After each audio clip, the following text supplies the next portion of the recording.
ថ្ងៃនេះងើពីគេងឡើងស្រាប់តែដាច់ភ្លើងបងប្អូនខ្សោយភ្លើងមានដែរតែវាខ្សោយរត់ដេក៏ដេមិនកើតបូមទឹកក៏បូមមិនកើតនិយាយទៅធ្វើអីក៏អត់កើតដែរអញ្ចឹងក៏ជូនក្មួយទៅពេទ្យបដ ாய் ទៅរត់ដងគឺខ្ញុំអត់ដែរជូនទេដោយសារតែរវល់ការងារហើយដល់ពេលថ្ងៃហ្នឹងចៃដន្យអីគេទៅពេទ្យហ្នឹងស្របពេលភ្លើងដាច់អញ្ចឹងក៏សម្រេចចិត្តថាជូនក្មួយទៅបដ ாய் ទៅហើយបងប្អូនអើយមើលក្មួយខ្ញុំទៅដល់ពេទ្យក៏គេងលក់ដែរគេងលក់ឲ្យមាត់ហ្នឹងគឺច្រឡំជក់ម៉ាក់គេក៏ទៅកូនក្មេងគួរឲ្យស្រឡាញ់បងប្អូនអើយហើយក្មួយខ្ញុំនេះមិនចេះនិយាយទេគឺខ្ជូតយកតែម្ដងហើយពេលដែលបើកថ្នាំបើកអីចាប់សពគ្រប់ពិនិត្យសុខភាពហើយឃើញថាល្អហើយអីហើយក៏ត្រឡប់មកវិញអញ្ចឹងស្រាប់តែដល់ម៉ោងសិស្សសាលាចេញបាត់ទៅហើយចានៅពេលដែលសិស្សសាលាចេញហ្នឹងយើងក៏ត្រូវតែគោរពសិទ្ធិរបស់សិស្សដែរអញ្ចឹងឯងអត់ហ៊ានទៅមុខទៀតទេត្រូវ stop ពេលមកដល់ផ្ទះហើយម៉ោងប្រហែលជា3 4ល្ងាចខ្ញុំនាំកូនទៅកាត់ផ្លែត្រប់ដោយសារថ្ងៃហ្នឹងមួយកំងឡើង20គីឡូបងប្អូនហើយទៅដល់ត្រប់មានឡើងច្រើនមានណាកាត់បាន20គីឡូ1គីឡូ2000 10គីឡូ20000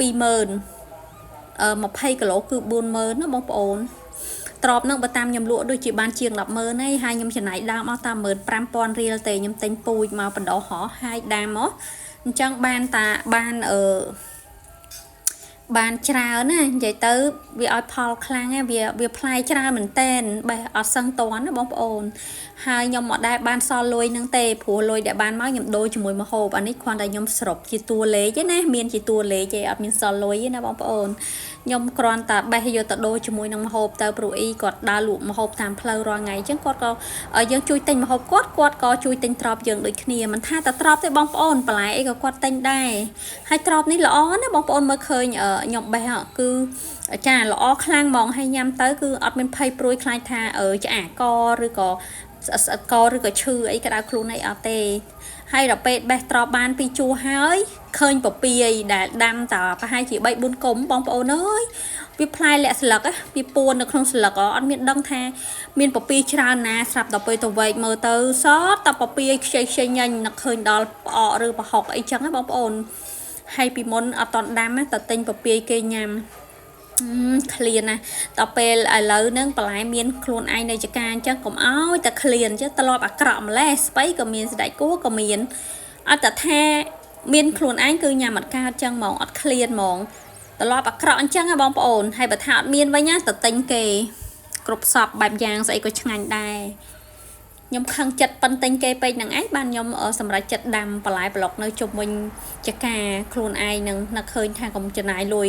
ប៉ុន្តែដូចនិយាយចឹងតែមានរបស់ខ្លួនឯងហើយគឺញ៉ាំមិនចូលទេស្បៃនេះបងប្អូនឃើញអត់ຕົកឡើងចាស់ឡើងតកៅស៊ីខ្ញុំសម្រេចចិត្តដកយកមកស្ងោរសាច់ជ្រូកបដ ாய் ទៅសាច់ជ្រូកហ្នឹងបងអូនគេប្រាប់ថាគេមានសាច់ជ្រូកអញ្ចឹងដកស្បៃយកមកឲ្យគេទៅគេស្ងោរឆាយ៉ាប់ណាស់ហើយរបស់ដែលមានខ្លួនឯងហ្នឹងគឺញ៉ាំមិនកើតទេចូលចិត្តណាស់របស់ណាដែលទិញគេអស់លុយហ្នឹងបើថាទិញគេវិញត្រប់នេះបងប្អូនកាលខ្ញុំដាំអត់តបានងាកទិញងាកឆាងាកបុកងាកឆាងាកបុកងាកធ្វើអីគេជ្រក់ក្រៅឆ្នាំងហើយដល់ពេលឥឡូវមានខ្លួនឯងណាគ្មានបានមកហូបជ្រក់ក្រៅឆ្នាំងនឹងញ៉ាំម្ដងទេហើយស្របពេលតនេល្ងាចដែរអញ្ចឹងខ្ញុំនឹកឃើញថាដកស្បៃមកខ្ញុំខ្ជិលយកមកដល់ផ្ទះទាំងដីខ្ញុំអង្គុយកាច់ដើមវាយកដីប្រលេះដីចេញអញ្ចឹងណាបង